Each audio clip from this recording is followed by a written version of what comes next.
अस्सलामु अलैकुम वरहमतुल्लाहि ताला वबरकातुहू। कैसे हैं आप लोग?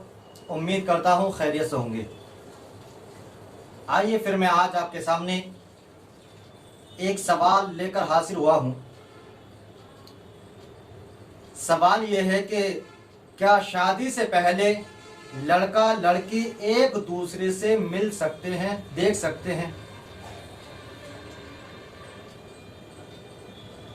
क्योंकि आजकल ये आम हो चुका है कि लड़की या लड़का एक दूसरे को दिखाए जाते हैं, मिलवाए जाते हैं रिश्ते से पहले। तो आइए मैं आपको इसका जवाब दिए देता हूँ। और जवाब ये है, जी बिल्कुल, निकाह से पहले लड़का लड़की एक दूसरे को देख सकते हैं। जैसा कि सदरुल शरिया बदरुत तरीक़ा हज़रत अल्लामा मौलाना मुफ्ती मोहम्मद अमजद अली आसमी अलैहि रहमतुल्लाह ताला अलैहि फरमाते हैं कि मर्द और औरत के एक दूसरे को देखने की इजाज़त की एक सूरत और है।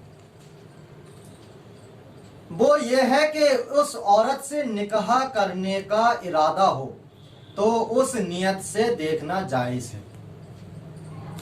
कि हदीस में ये आया है कि जिससे निकाह करना चाहते हो तो उसको देख लो कि ये बक़ाए मोहब्बत का ज़रिया होगा बहार शरीयत।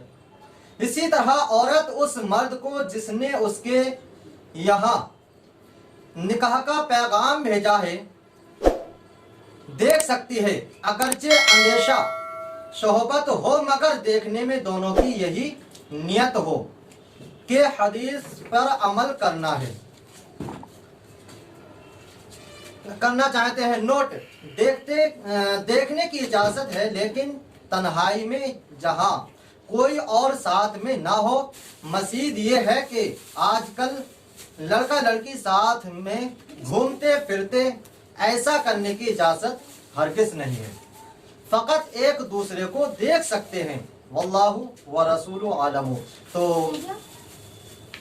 हज़रात, इस बात से ये पता चला कि जब लड़का या लड़की की ये तमन्ना हो कि हम एक दूसरे को देखना चाहते हैं, हम एक दूसरे से यानी मुलाकात करना चाहते हैं, हम उसका बायोडाटा यानी उसकी कुछ बातें मालूम करना चाहते हैं, तो बिरादरानी मिल्लत इस्लामिया, जब लड़की लड़का ये तमन्ना रखते हो तो वो एक दूसरे से मिल सकते हैं। इसमें कोई एतराज़ वाली बात नहीं है। और ये तो हदीस पाक में आया है कि एक दूसरे को मिल सकते हैं और मिलना अच्छी बात है, ताकि एक दूसरे से मुलाकात हो जाए, एक दूसरे को देख लें और एक दूसरे के बारे में जान लें, ताकि मोहब्बत का ज़रिया यानी मोहब्बत एक दूसरे में पैदा हो सके। तो